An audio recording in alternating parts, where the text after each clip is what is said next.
When you think about businesses that are selling through the roof, like Skims or Allbirds, sure, you think about a great product, a cool brand, and great marketing. But an often overlooked secret is actually the businesses behind the business, making selling and for shoppers buying simple. For millions of businesses, that business is Shopify. It's home of Shop Pay, the #1 checkout in the world.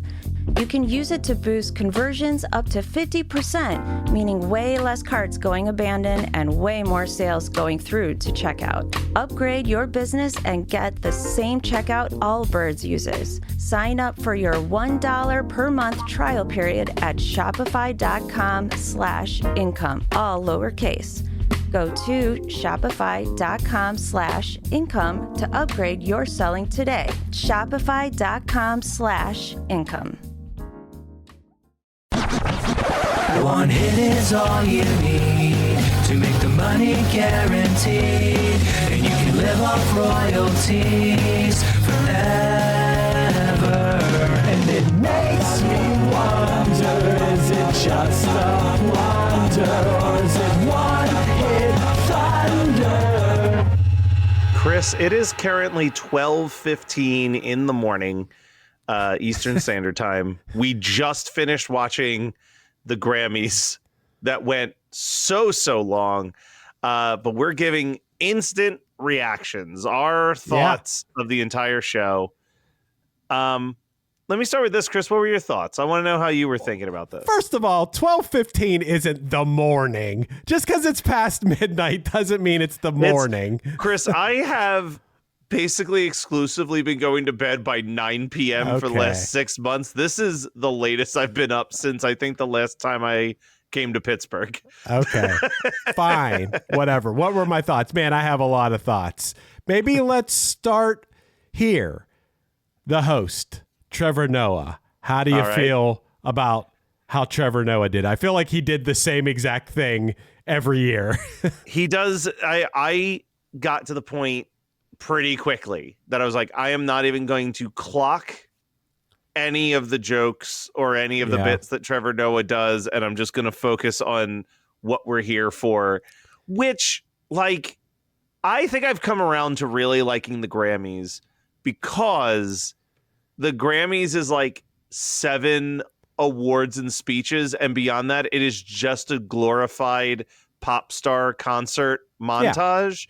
And I'm into it. I'd rather watch the live music performances anyway. Yeah. So, like, I'm kind of into this. I would say that when the performances were happening, I was really into it. And at the start of the show, I thought that everybody that I expected to win and thought was deserving of a win was winning. And then at a certain point, I started to feel like, oh, I think they're getting it wrong now. Oh, okay. Well, let's go. We'll get into that. Yeah, well, let's go through it chronologically. I will say that I was putting it on and I missed the opening Bruno Mars and Rose performance. It's awesome. Really? It might be my favorite performance of the entire show, honestly. The one thing I missed was because it was almost like a rock cover of APT. So like Bruno Mars was on guitar and they had like a drummer and bassist like backing them up, and it just looked like they were having the most fun in the world. Like, okay, well, like, that's the only thing I missed. And hey, I found out I've been called, I didn't know whether to call it apt or apartment. Apparently you pronounce it apata, like they do in the song. Oh, apata. Okay. Apata. Well, now I know.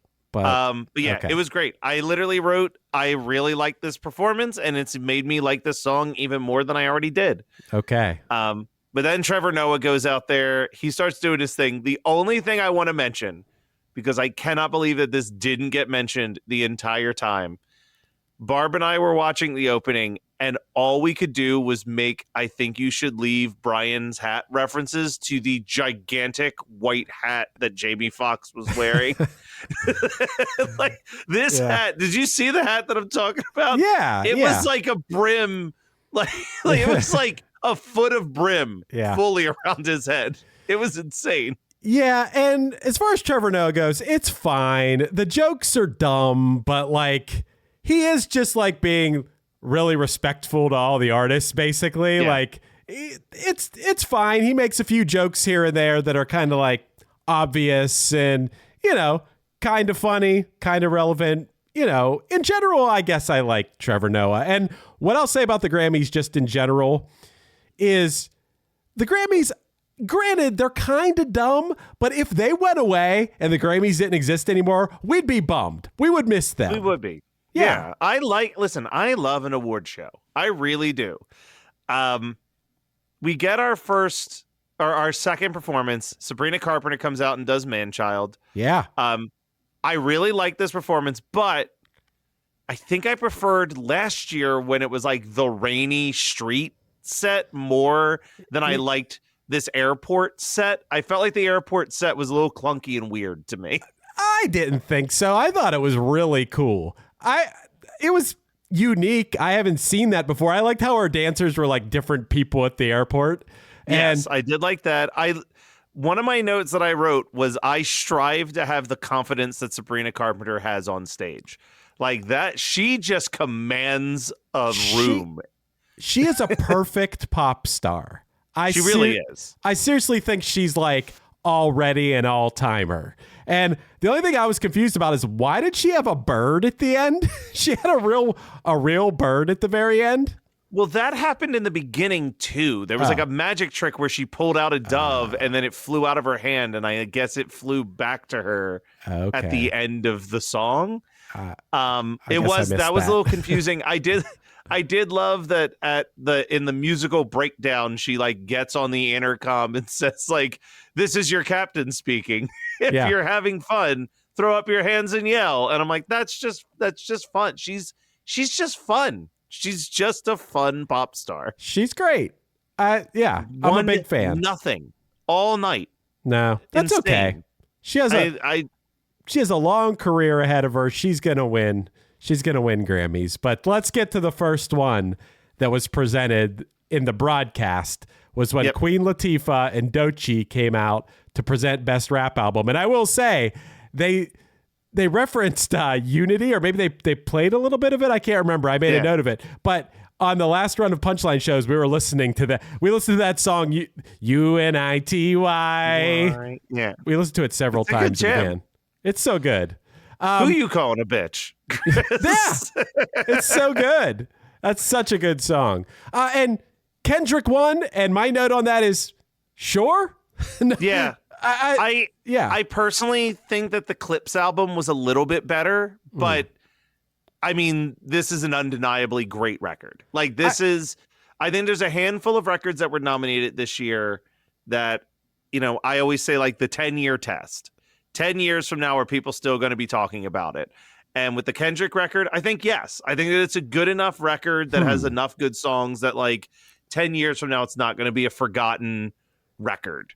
I guess it says a lot for Kendrick that he can win the Best Rap Album with his fifth best album. Yeah, that's what it is. I think that Clips album is an overall better album, but this is still a really good album, and Kendrick's catalog is so strong that even if it's a bottom 5 album, like it's still good. Okay. It's still really, really good. It's fine. It's fine. I know that they did this last year. I love the like best new artist. Let's just all give them like 2 minutes to do a thing for the people at home who might not be familiar with them. Yep. So I'll go through all of them here. Yeah. First we got was the Marias, who I am really into them. Every song I've heard by them, I really dig. I don't know a lot about the Marias, but they give me like Mazzy Star vibes to reference a one-hit thunder artist. And I thought they were cool. I liked it. Yeah. They were really cool. They're like one of those bands where you're like, well, they're not going to win Best New Artist, but this was really cool that that they're here performing at the Grammys. Then Addison Rae comes in riding on the back of a bus. Yeah. I really haven't gotten into any of her stuff yet, but that was a high energy performance. That song's okay. But I kind of thought it was whatever. It's like, okay, it's fine. Then Cat's Eye came out, who I've kind of enjoyed every song I've heard from Cat's Eye. Okay. And I like this gnarly song, but I can also understand people hating this gnarly song. I was going to say, like, it's so funny. It's called Gnarly. Like, we're bringing Gnarly back. But it's obnoxious, but I like obnoxious. And it's obnoxious in the right way, I think. I'm not sure if it is, to be honest. I'm not making any decision on Cat's Eye yet. I don't think I liked that, especially compared to a bunch of the artists that came up after them. Well, then we get Leon Thomas, who I think was my favorite new artist discovery this year. Leon Thomas is the real deal. Yeah, it's awesome. He's like, he's a awesome musician, like an all-around musician. His songs are cool. I feel like I kind of thought he was going to win because I feel like he's going to be in our lives for a long time. I mean, not for nothing. He got to perform twice at this Grammys. Yeah. That's how much of an impact he's already made. Right. So he comes out. I love this album. Then I'm going to read the note that I wrote verbatim. Might be a slightly biased take here, but I said, now Alex Warren is here to bore us with the worst pop song of the 2020s so far. Dude. I can't stand Ordinary, man. This song. It sucks. It's lifeless. It is a lifeless song. AI might as well have written this song. It is so bad. And then he's going up that rising platform. And then they show, we'll get to him. Don't get me started yet. But then they have this shot of like Jelly Roll passionately singing the song to his woman. And I'm like, get Jelly Roll the fuck out of here. I do not want to see Jelly Roll on my television. And especially like while an Alex Warren song is playing. Get this shit away from me. There's so much good music that is to talk about and artists to honor. These people have no business being around this. But okay, then we got Lola Young, and I really like Messy. I think that song's awesome. And she did a piano version of it and got like emotional during the performance of it. And I was feeling it, man. I like actually felt the emotion of that performance.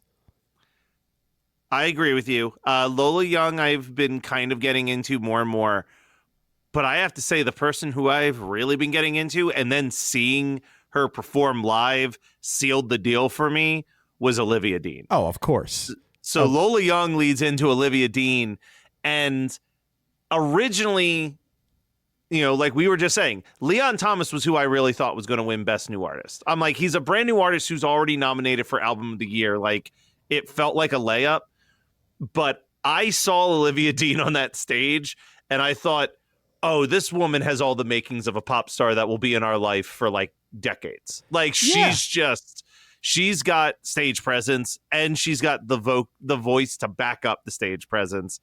And then it ended with Somber, who I've just been slowly becoming more and more of a fan with the more I've been exposed to his performance.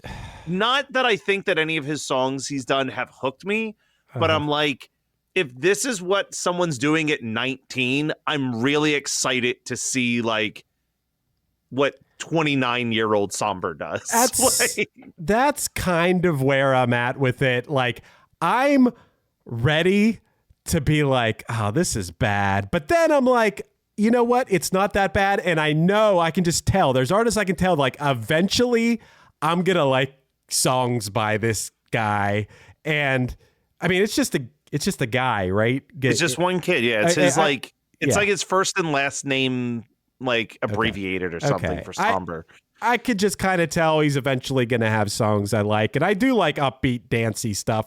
Right now, I'm still kind of annoyed by him. I'm like, not feeling it. What I want to say about Olivia Dean is like, that's such a good song. Marquette texted me and she's like, this is the same performance. She loves her, but this is the same performance she gives every time. I saw her do this same performance so many times, but I will say there was something about going from the emotional performance from Lola Young into this like light, airy, upbeat thing that like, it hit me, man. Right. That going right there, whoever had those two go back to back, it hit me. And I just really liked seeing those two artists back to back. And then, of course, Chappell Roan came up there to give the award. I was waiting for her to walk out. Did you see her dress before the the ceremony started? Dude, I can't, not the one she was wearing on stage. When they were out in the red carpet or whatever, she had a dress where I think it was some sort of illusion, but it was basically like nipple rings were holding up the top of the dress.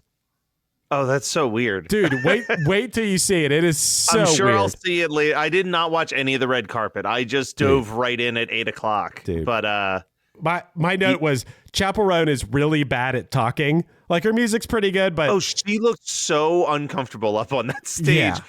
But Olivia Dean goes up there. I think it's a good choice for Best New Artist. And you know what? I was starting to like her. Then she went up and literally used her minute on stage to actually say something of substance. Yep.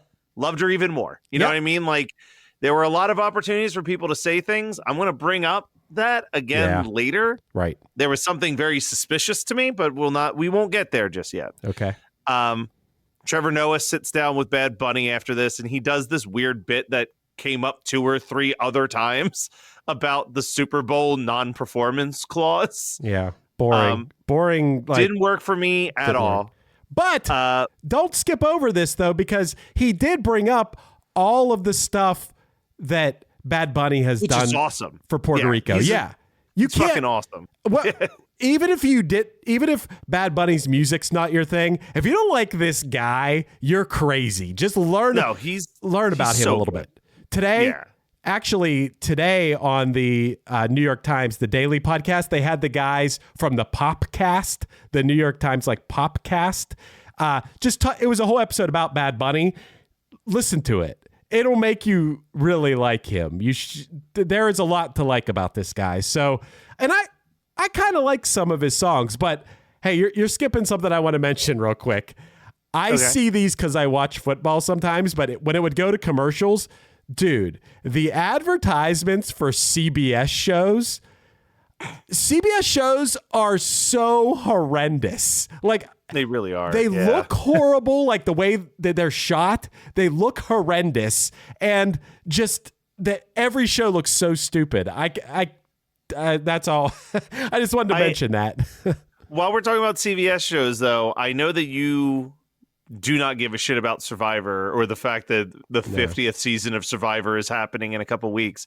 But there's one thing that I think you will find interesting. So for season 50, they're bringing back a bunch of previous competitors to do Survivor. Yeah. Mike White, creator of White Lotus, is one of those people that's doing Survivor. I'm like, that's nuts. He has so many better things he could be doing. Yeah, true. So Justin Bieber performs, and he's out there basically in a pair of boxers or some basketball shorts or something. He's mostly naked except for his trunks. But I wasn't totally into this song, but I do think that it was really cool that on live television, he's like playing a guitar, using a loop pedal, and kind of creating the track in real time. I was like, that's really cool. I wish it was for a song I liked more. It's cool. I really feel, I know you don't listen to this guy a lot, Matt, but I feel like he's trying to do his best to be Frank Ocean, but he's not. No. And he sounds good. Like, he performs good. I just don't really like the songs. I don't really like that album. There's a few moments on it that are okay. It's just, he didn't win any awards. At least, I don't know if he won any earlier in the day or anything, but I don't think he did. I was looking at that list. Actually, while you bring that up, I do want to take a quick pause from the broadcast because I did write down a few things that didn't happen on TV that were worth mentioning. The Cure won for the best alternative record, it was a good record. Turnstile won for the best rock album, which good call. Leon Thomas did win for best R&B album. Nice. Which is good. Kendrick and SZA won for best melodic rap performance. But then Kendrick won again for TV Off. TV Off won for best rap song of the year. Okay. Which That's do really like that song. I do too. In sad news, our boy Mega Ran did not win the best children's album award. never heard of him before. I was rooting for it because we know that he's submitted for like 5 years now. Yeah. Finally made it to the final 5. I was really cheering for him. Hopefully next year. Anxiety won for best music video. Okay. And Tyler, the Creator, won for best album cover. Right. That album cover with him with the dead mask on. Yeah. Which, listen, if he's going to win anything, that is the appropriate award because that is an icon. He made an iconic album cover in 2025. Okay. All right. Like that is an album cover that I think people will be using to make parodies of over the coming years. Okay. Of like their favorite celebrity, but with like a dead mask in that same position. And then they did do the Merit Awards, which involved Mariah Carey getting a Music Cares Person of the Year award. Brandy and Kirk Franklin won the Black Music Icon Award. And the Lifetime Achievement Awards were given to Carlos Santana, Shaka Khan, Cher, Paul Simon, Whitney Houston, and I do not know how to pronounce this last person's name. Fela Kuti, F-E-L. I think it's Cootie. Yeah. Fela Kuti. Okay. But those were the Lifetime Achievement Award winners. So just wanted to give them a shout out because they didn't really get much time on TV about that. But, sure. All right. So now that we're back to the show, Marcelo Hernandez, your favorite SNL cast member currently, as everybody knows. And I don't care. I don't care. I probably have the same opinion everyone has of him, which he's okay, I guess. Yeah, sometimes he's great, sometimes he's terrible. And Carol G give out the Musica Urbana. the Latin Urban Award. Yeah, the best Musica Urbana. Yes. Yeah, which, I mean, this was obviously going to Bad Bunny. Yeah, who are we kidding here? This is the least suspenseful award that's televised. Yeah. But you know what? Again, Bad Bunny just walks up to the mic and just says "ice out," and gets a standing ovation. And I'm like, God damn, I love this man. Yeah, like, dude. And how can you not love him? He said, he's saying too, the only thing more powerful than hate is love. Like, how could you? I'm sure that like Fox News people will find a way to like talk shit on him for some reason, but like, get Ice the fuck out of here. Nobody likes these fucking losers that are murdering people. And I mean, it's disgusting.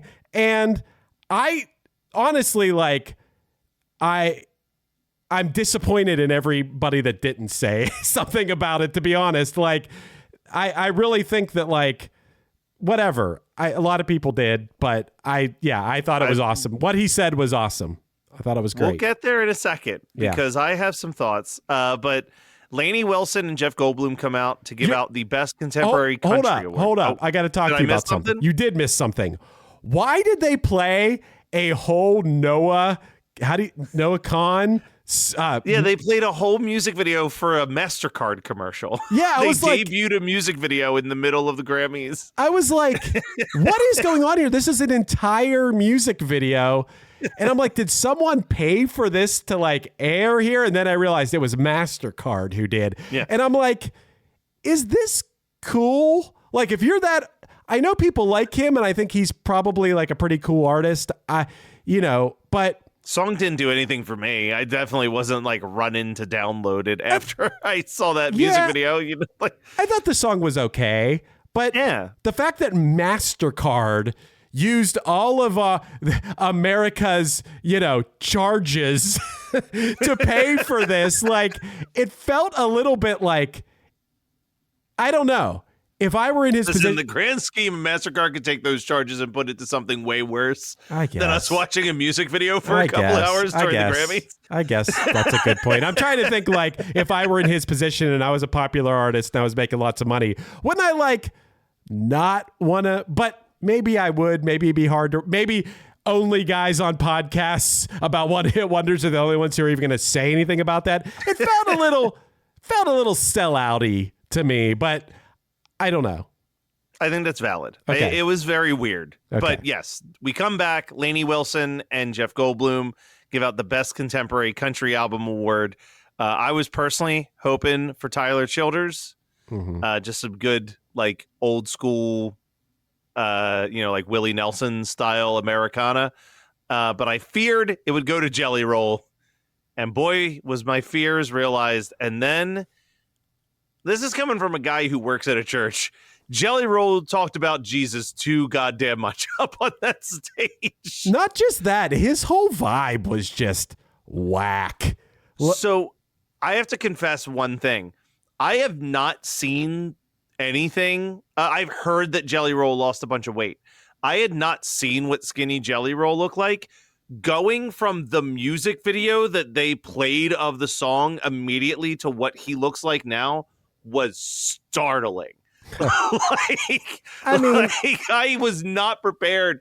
I had just heard Jelly Roll had lost some weight. I didn't know that he had lost over 100 pounds worth of weight. That shocked me. But unrelated to that, yeah, there was something really off about that vibe. When he said, I am going to talk until they cut me off, I was actually more concerned about how crazy it was going to get. I was almost thankful it was just Jesus and not other things. But oof. Dude, I don't know how, something about that, he could have been up there and been like, cool, thank you very much. Even if he's, and it was just, the whole thing was, I can't stand his music. I think he's one of the worst out there. The only thing good about Jelly Roll is a friend Joe from the band Patent Pending him and his brother wrote the Jelly Roll's first big song. So I think they're getting Grammys because Jelly Roll did. So props to them, awesome dudes, so happy for them.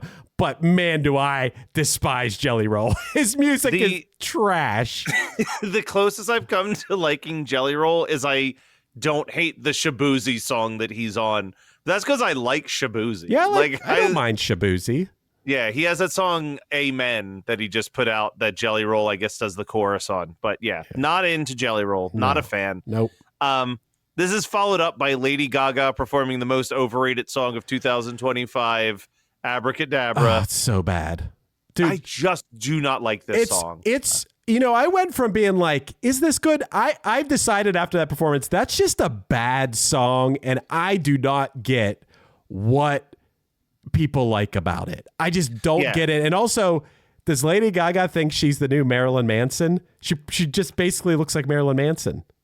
So I did listen to the whole Mayhem album because I was listening. I was like, I'm going to listen to as many Grammy nominated records as I can before the Grammys. And there are songs that I really, really like on that album. Mm-hmm. But I would say that Abracadabra is not even the worst song on that album. Oof. There are some bad songs on that album. There's some really good ones. There's some really bad ones. We will get into why I'm bringing up my feelings on Lady Gaga, because I have more feelings about Lady Gaga pretty soon, actually. Okay. Well, but, hey, let me. Right now, actually. Okay. Well, that's the next part. Well, I made a note. I made notes about even the ads between. Did you see the Michael ad for the Michael Jackson? Coming out on your birthday. Oh, no way. April 24th. Wow. That's so funny. That'd be such a funny thing to do on my birthday. Just take all of your friends, get rent a theater with 30 of your friends to see the Michael biopic, which I think is produced by his nephew or something. It's going to be a very biased look at Michael Jackson's career. Yeah, it's like a relative of his that's playing him in the movie. Yeah. Yeah. Now, I think what could be interesting is I think it's I don't know. I thought I heard it's just about the making of Thriller, which if that's the case, I'm all on board. If it's let's tell his entire life story and frame it in a way that it looks like he never did anything wrong and was just a victim, I'm going to have some real beef with the movie Michael when it comes out. Didn't you say we have to see it to do a podcast about it? I think we may have to do a podcast on it, but I don't know. I also am do I want to spend money to see Michael in theaters for that? And I think I'll give it a couple days to see what the early reviews are saying, and then we'll make our decision. Okay. All right. I'm not going to force us to do that. Then we go to the Best Pop Vocal Award. Remind me who came out for this. I forgot. So it was Tiana Taylor and Nikki Glaser. And what I really liked is when they walked out, they played Tiana Taylor's song "Made It," which I liked. I've liked that song for like a couple years now. My friend Eric Hora had sent it to me. I'm like, damn, I don't know if you know that song. It's such a good Taylor song from years ago. But and yes, they presented the award to Lady Gaga. I think it's really funny that Lady Gaga look in her crazy outfit or whatever when she's thanking her, I guess it's her husband. I don't know if they're married or not, but he's just like a super normal looking man. I think it's so funny. So here's my thing. This album should not beat Man's Best Friend. No. I'm sorry. It should There's not. no world where this album was better. Nope. I would also say that this album wasn't better than the Teddy Swims album that was also nominated. Like, I was very confused by this win, and maybe I missed this. Chris, if I am completely wrong with this, please stop me and correct me. But on a show where so many people won their awards and spoke out about the things that were happening in the world, Lady Gaga, who I think is looked up to as a queer icon, I don't think she said anything of substance during her acceptance speech. I don't think she said anything about trans kids. I don't think she said anything about the queer community and how they're being treated right now. Like, it was a very by the books award speech of like, thanks for my husband and my production team and stuff like that. Am I wrong? Here's what I think. And I got to be careful about this because I love when people speak out. I always think of like, if I were in their shoes, I would go so over the top with it. You just dedicate your speech to talking about John Fetterman. I'll just dedicate my Instagram post to that. But look, I don't know because it's not really my place to say what people should say. And, Lady Gaga. I just think that for her, Yeah.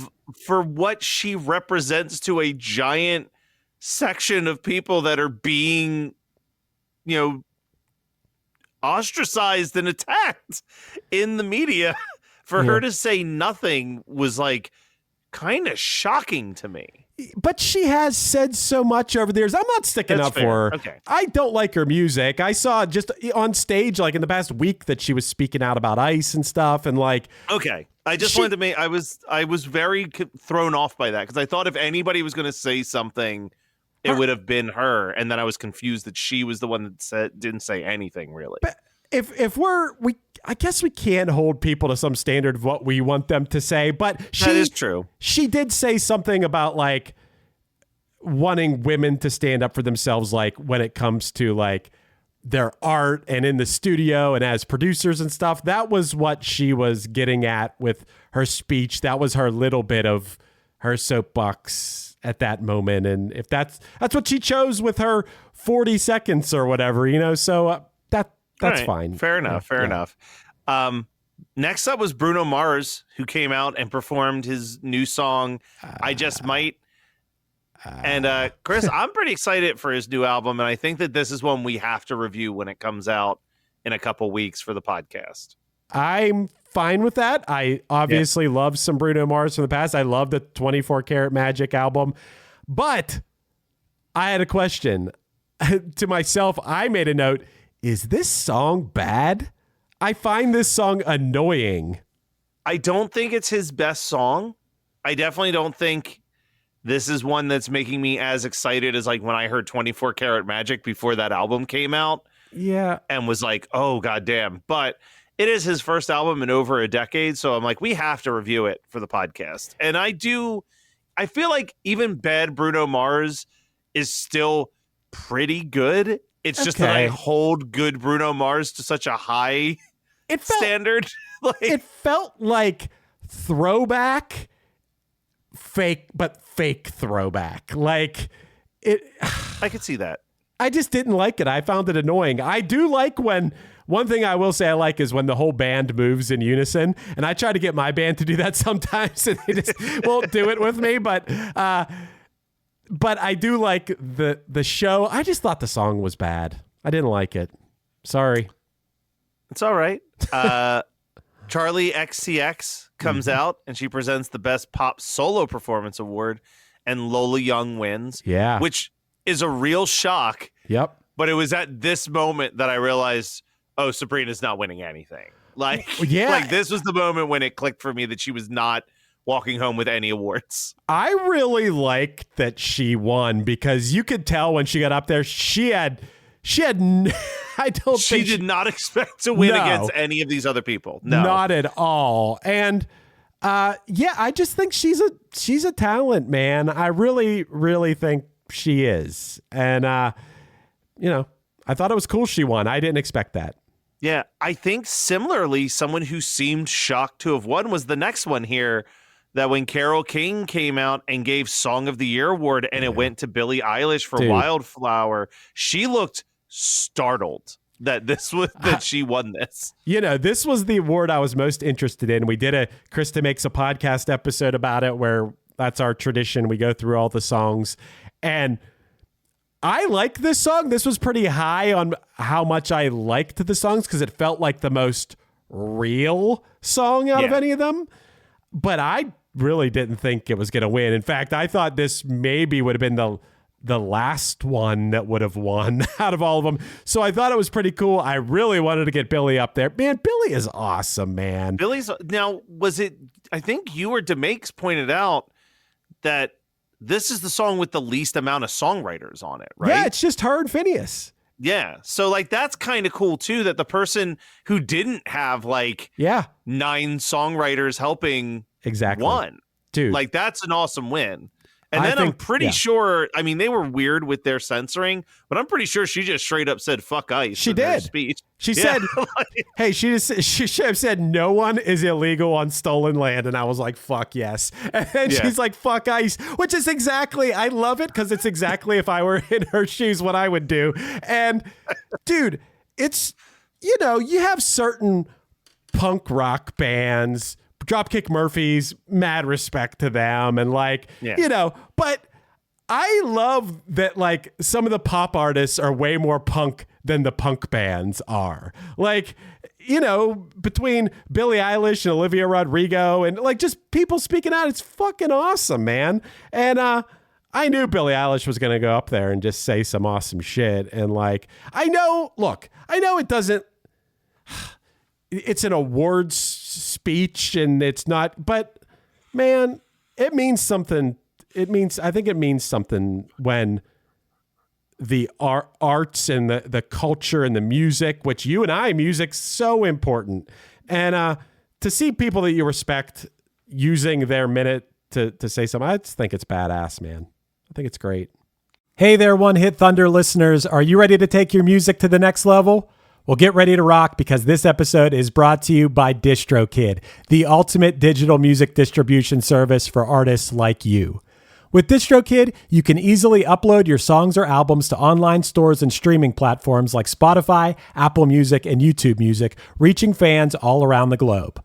But that's just the beginning. DistroKid offers a ton of awesome features like Hyperfollow, which helps you promote your releases and get pre-saves on your songs all for free. But wait, there's more. The DistroKid app is now available on iOS and Android. With the app, you can manage your releases, track your streaming stats, and even withdraw your earnings, all from the palm of your hand.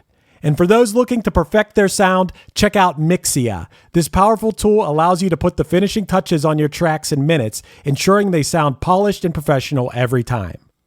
But that's not all. DistroKid has just launched a brand new feature called Instant Share, allowing you to easily share large files securely with collaborators, producers, and more. With Instant Share, you can keep your music streaming at the highest quality while making the best impression possible. So what are you waiting for? Elevate your music career today with DistroKid and unlock a world of possibilities. Possibilities that I know all about because I've been using DistroKid for years. It's seriously great. If you haven't used it before, you're going to love it. And One Hit Thunder listeners get an exclusive offer, 30% off your first year with DistroKid by signing up at distrokid.com/VIP/OneHitThunder. That's distrokid.com/VIP/OneHitThunder. Hey, One Hit Thunders, Thunderheads, Thunder Buns. All right, I'll just go with One Hit Thunder listeners. This is Krista Makes, guitarist and vocalist for Less Than Jake, and host of Krista Makes a Podcast, a songwriting podcast where every week I'm joined by an amazing guest to break down the writing, recording, and release of one iconic song that they have written. In our giant evergreen back catalog of episodes, we've had rock legends such as Dee Snider and Huey Lewis, punk rock favorites such as Mark Hoppus, Fat Mike, and Brett Gurewitz, up-and-coming artists of today such as Liz Stokes of the Beths and Genesis Owusu, and even some of the artists that have been featured on One Hit Thunder. The show is even produced by One Hit Thunder host Chris Fafalius. What more could you possibly ask for? Krista Makes a Podcast is available for free on all the places you listen to podcasts, and new episodes come out every Monday. I guarantee you'll like it, or we'll give you your money back. So, after that, Tyler, the Creator, comes out. Okay. And I think you and I have both talked about how we're like, not really as big of, I always feel like I'm not the fan that I'm supposed to be of Tyler, the Creator. But I will say, he is a performer with a capital P. Like, I was very entertained by the presentation. The songs I was like, whatever about, but like, even the commitment of like the end with the giant explosion and he's stumbling out and then just like falls flat on the ground and just lays there while like the announcer's going over all the things that are still to come at the Grammys. Like, I love that he's very committed to what he does. Dude, I just wish I liked his songs more. that's where I'm at. I like everything about Tyler, the Creator, except the songs. And he's prolific and he puts out a lot of music and, you know, I got a lot of respect for him.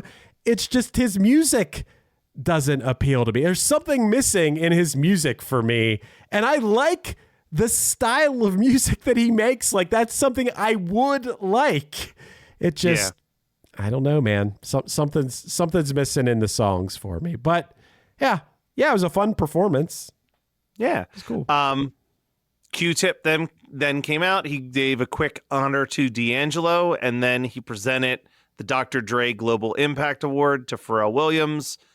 I had a very funny thought, which is that he's like, all right, let's go to this video so you can learn a little bit about the life of Pharrell.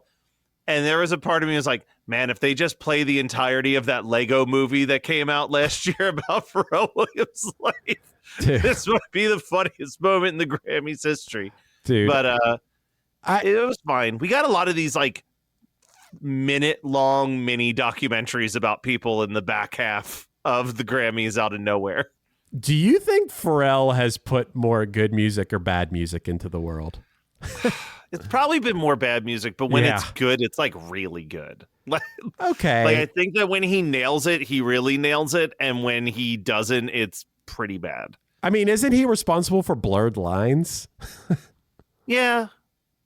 But like, I think that the part that he put together, which was the backup track, is not the problem with Blurred Lines. I think the lyrical content and the Robin Thicke of it all was the problem. Pharrell got a real like, I don't care about politics attitude, and Pharrell doesn't care about politics. I don't care about Pharrell. I don't think Pharrell's that good, to be honest. Like, I know he's made a lot of cool music and I like some stuff here and there, but like, I don't know. I don't get excited when I'm like, oh, it's the new Pharrell produced thing. I'm like, okay. But like I said, we get these weird mini docs. So we get a quick mini doc from Bruce Springsteen about the importance of Brian Wilson. Right. And then John Mayer did one about Bob Weir. And then we start the In Memoriam segment. And it starts off like a regular In Memoriam segment. Reba McEntire is out there. And she's singing her song Trailblazers with Brandy Clark and Nicholas Nelson backing her up. And it's just your usual In Memoriam segment. But then it transitions straight into this Ozzy tribute where you've got Slash and Duff from Guns N' Roses. You've got Andrew Watt. You've got Chad Smith from the Red Hot Chili Peppers and Post Malone on vocals. And they're doing a War Pigs cover. I think they're doing a really good cover of War Pigs. Yeah. And what I loved about this was while it started as an Ozzy tribute, behind them it turns into a tribute to like all of the rock stars that passed away that usually kind of get forgotten when they have like this 4-minute block to do the In Memoriam segments at these shows. So it was like this whole additional In Memoriam segment. And I did have to write down like, War Pigs is still probably one of the best rock songs ever. Like, there's so many memorable hooky moments in that song. It's insane. But what did you think about this? I thought Post Malone crushed it vocally on this. I think Post Malone is pretty good. I think that that sometimes Post Malone, you never know what you're gonna get. Really, he can put out like the worst song ever or like an amazing song, and I think that Post Malone is the really, really, really good version of Jelly Roll. Is like, I was just about to say he's good Jelly Roll. He's like Jelly Roll's the worst possible version of what Post Malone could be, and Post Malone is the best possible version of what Post Malone could be. And I can't help but kind of like him. And I would say that that was pretty good. That was the best part. The Reba, when it was the Reba McEntire part, I was like, couldn't we have gotten a better song for the In Memoriam? Then it went probably. I almost feel like the bigger deal was like, oh, Reba McEntire's finally here at the Grammys. Okay. But then I want to talk to you because I did not grow up on the music of D'Angelo, but Lauryn Hill does a tribute to D'Angelo and to Roberta Flack. And she has a plethora of guest people that come up throughout this performance, including but not limited to like Lucky Day, Leon Thomas, John Legend, Shaka Khan, Wyclef Jean. Like, there are just, and that's like just some of the names. The list is insane. I think she said she had D'Angelo's original backup tour band with them for this performance. And they did, I think the full count was something like 10 songs during this like medley of D'Angelo and then Roberta Flack songs. I thought that this was really, really, really cool. Yeah, I thought it was all right. I love that, but it felt long though. At a certain point, I was ready for it to be over and a little bit overblown. Like sometimes less is more, and it was just so much going on that I couldn't even keep track of what was going on. I mean, it's just me. I thought it was obviously good. I thought the highlight of it was when they played Killing Me Softly at the end. Yeah. And I want to make note of, I was trying to make note of people that I could remember to talk about real quick that passed away this year that we would make note of. Bob Weir, of course, Brian Wilson, Bob Weir, Jill Sobule, who we were in talks of getting her on Krista Makes a Podcast. When she passed away, that was really sad. I saw that they put Malcolm Jamal Warner up there. Of course, Ozzy, Ace Frehley, Roy Thomas Baker, D'Angelo, Sly Stone. Those were some of the names that I thought were notable during that part. I agree. Those are all probably the ones I would have had to call out. Let's talk about the part that everyone's going to be talking about today at work. Yeah. So Harvey Mason Jr. comes out to talk about the importance of music. And this felt so inauthentic as he's talking, in this sappy piano music just starts. No one else had sappy piano music while they gave their heartfelt speeches, but his gets this music playing underneath it. And it's all to introduce Cher, who's coming out to give the record of the year. But as she's walking to the podium, then Trevor Noah interrupts her to give her a Lifetime Achievement Award, to which Cher then gives a speech for the Lifetime Achievement Award, forgets that she's out there to give out the Record of the Year award, starts to leave the stage. Trevor Noah has to come back and be like, Cher, you still have to do the Record of the Year thing. She walks up to the podium. They play the video of all the nominees. And then she goes, the winner is, and then she just stands there awkwardly for like 45 seconds and then realizes that she's supposed to read the name, but she thought that they were going to play a video announcing the name, and then looks at the card and says, oh, Luther Vandross. Dude, It's so funny too when she was giving her before that when she was giving her speech. I kept noticing. I don't know if you noticed how much she was messing with the mic, and it was picking up like bumping the mic a lot. But she did warn. She was like, "Listen, you hand me a mic to sing, I can do it. You hand me a mic for public speaking, and that is not a skill set of mine." Do you realize, by the way, that Cher is about to be 80 years old? Yeah, which again, she's going to get a lot of shit for this. I would blame everybody that was like, it'd be a good idea is send her out to do one thing and then interrupt her at 80 years old and redirect her with another award and then just expect her to be on top of her game to follow through. Yeah, I'm not even insinuating it's because of her age or something. I just think she's always been a little bit flighty and funny and whatever. And I thought that was actually her walking away. I didn't realize that wasn't part of the thing. I thought maybe this was like a joke because it would have actually been the one funny joke of the night, to be honest. But yeah, and then, the Kendrick, wait, this is for Record of the Year. So that, it was for Luther. I like that song. It is a good song. It's a really good song. I've always been, I've gone on record saying that I think Kendrick Lamar is the best MC in the world and like whatever. But I kind of think that he just, I might be a little burnt out on him or something. Just the person Kendrick Lamar and like his music or something. I might be a little bit burnt out. Like maybe I needed a year. Hey, do you notice who wasn't there and wasn't nominated for anything? Matt, do you notice? Drake? No. That's not what I'm getting at. No, he did. There was no Taylor Swift this year.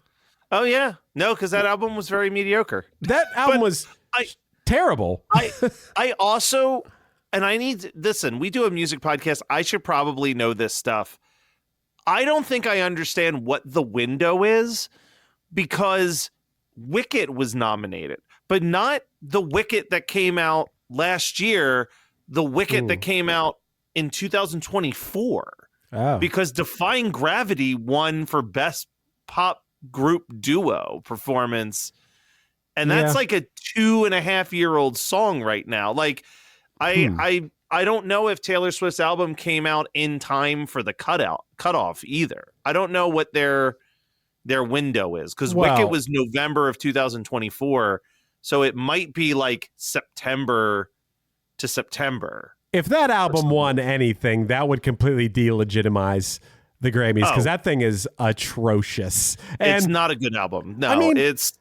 I think sometimes all I'm getting at is sometimes these artists that you're sick of, there was no Taylor Swift this year, there was no Beyonce this year. It's like, give us a break. Let people... Well, because we're coming off of the Not Like Us year of Not Like Us. So I get it. I think I was a little...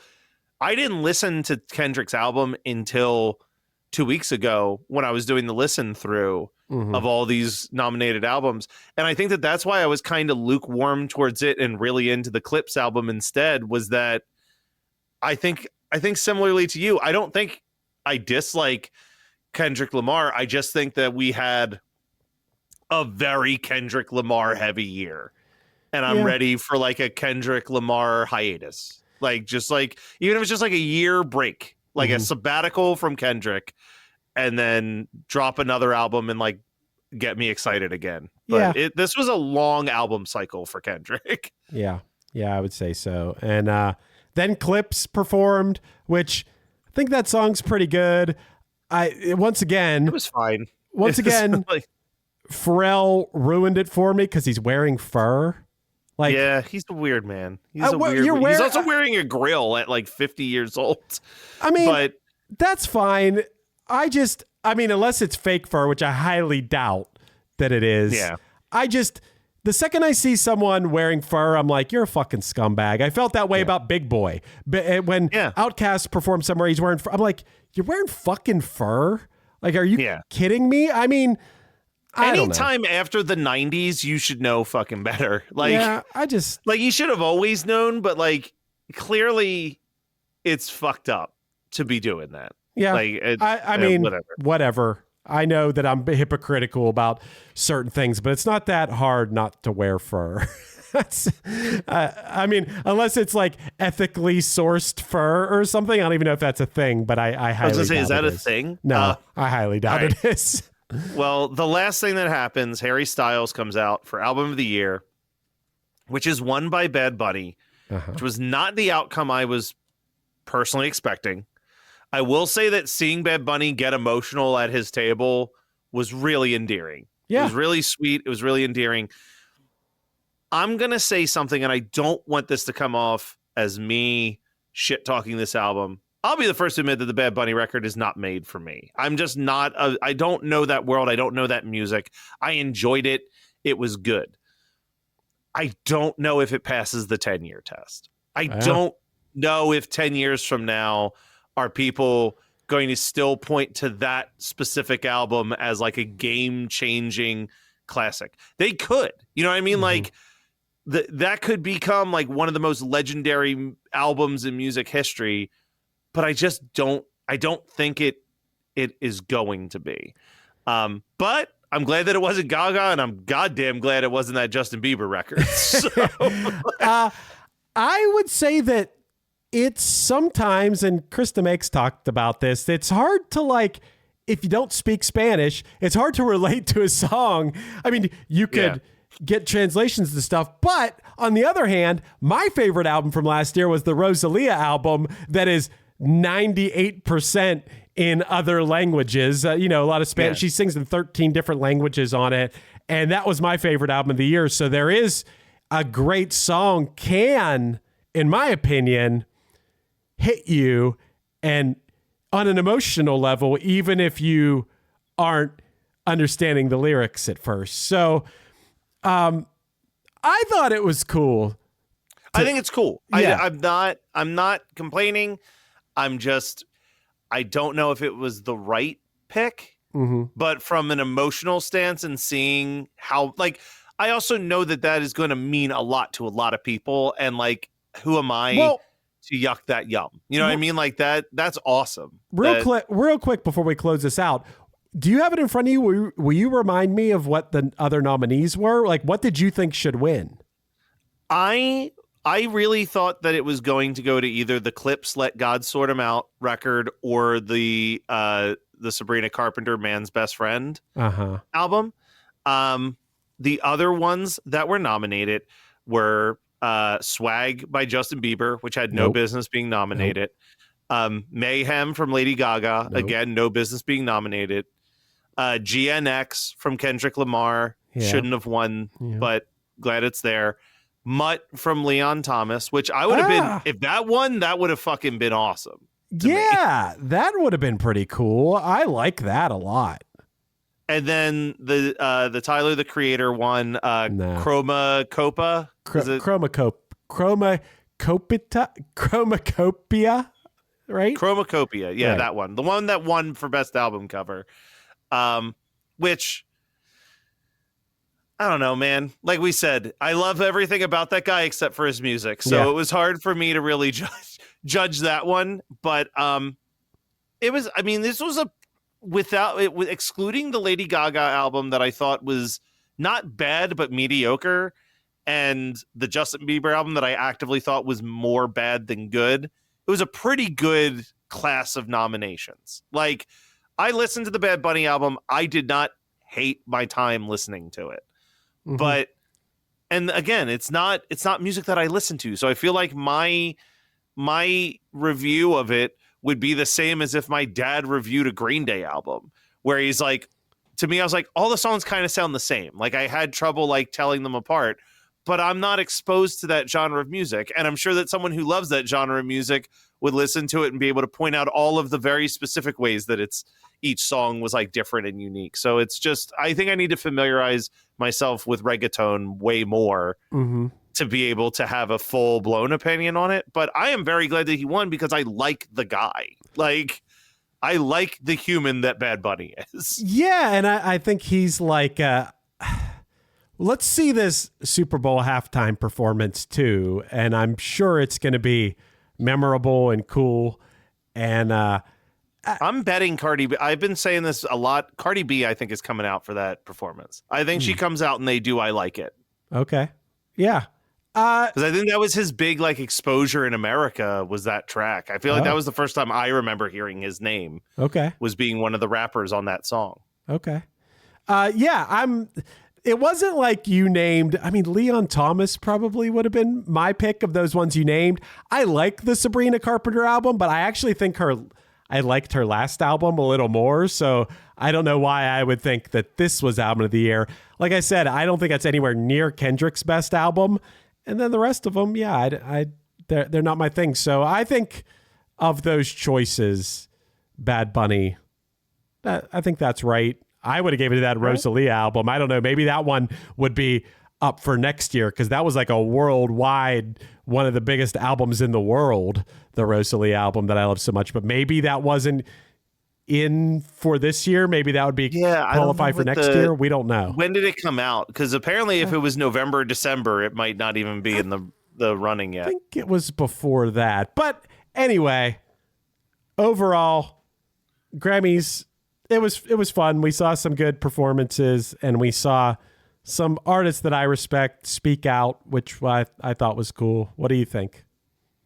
I think it was a good Grammys. I think we got some really good performances. You got to go watch that Bruno Mars Rosé performance because it was awesome. Okay. But beyond that, it was fine. My biggest complaint was honestly that I don't think that Lady Gaga should have won the best pop album. That was the only one where I was like, no fucking way. Yeah. about that win. But otherwise, I think a lot of the right albums won. And Justice for Mega Ran. I think it's cool. I think it's cool that Billie Eilish won the Song of the Year because it was just her and her brother wrote it. It wasn't like a team of 10 people wrote it. I think that's really cool. I think it's cool that Lola Young won. I didn't see that coming because she's another just feels like a real artist. And I don't listen to country music, so I guess I can't have that much of an opinion about it, but get Jelly Roll the fuck out of here. Yep. I think that's what we should end with, Chris. Yep. Get Jelly Roll the fuck out of here. One hit is all you need to make the money guaranteed. And you can live off royalties forever. And it makes me wonder, is it just a wonder?